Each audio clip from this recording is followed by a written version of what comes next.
Et si le silence entre vous devenait plus assourdissant que toutes les disputes?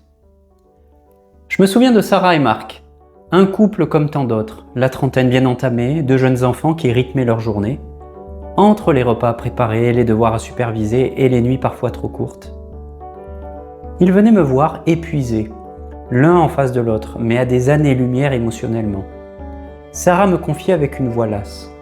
On se parle bien sûr pour l'organisation, les enfants, mais c'est comme s'il n'y avait plus rien derrière. Je me sens seul même quand il est là.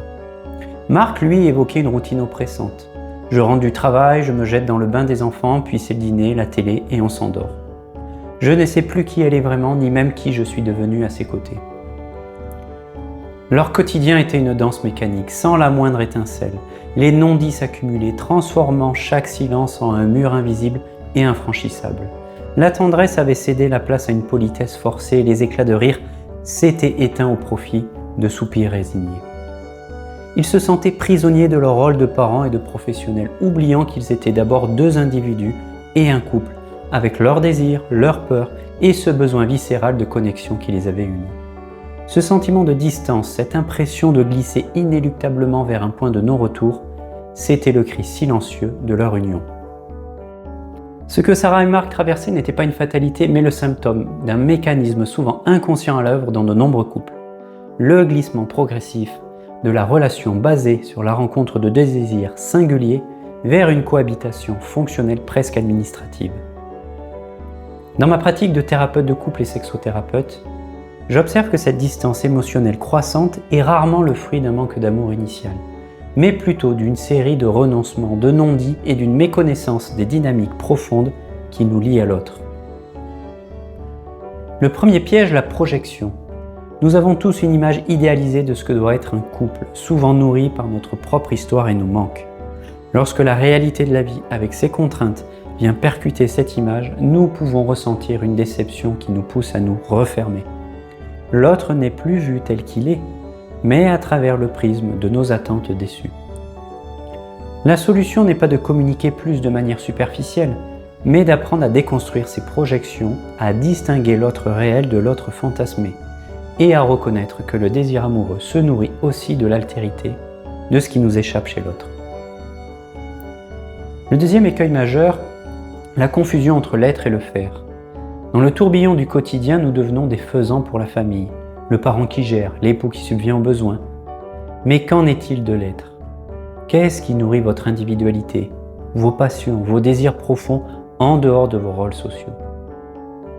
La distance s'installe quand chacun s'oublie et par ricochet, oublie de se montrer à l'autre dans sa singularité. Se retrouver, c'est d'abord se réapproprier une part de soi, souvent enfouie dans ses contraintes.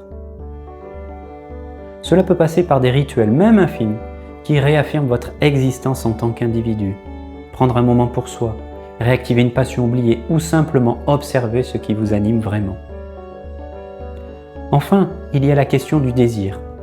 Le désir ne se décrète pas, il se tisse dans la rencontre des inconscients. Lorsque la distance s'installe, c'est souvent parce que le désir de l'autre est devenu une évidence, voire une corvée. La thérapie de couple nous apprend que le désir se maintient par une certaine dose d'énigme, de manque, de mystère.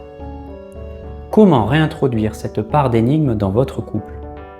Non pas en jouant à des jeux de séduction artificielle, mais en cultivant votre propre jardin secret, en permettant à l'autre de vous redécouvrir et en vous offrant la possibilité de redécouvrir l'autre sous un jour nouveau, au-delà des automatismes.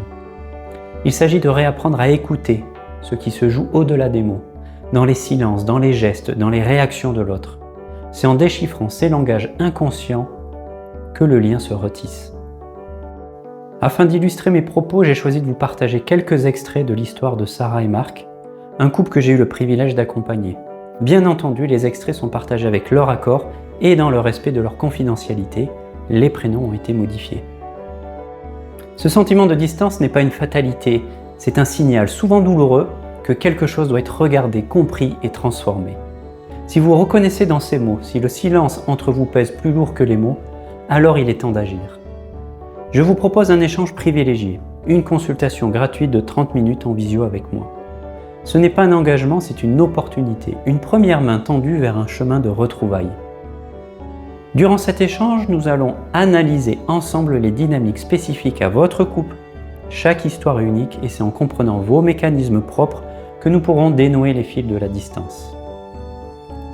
Nous allons également mettre en place des pistes concrètes et des exercices pratiques que vous pourrez appliquer immédiatement, des outils directement issus de mon approche professionnelle pensés pour initier un changement tangible et durable dans votre quotidien.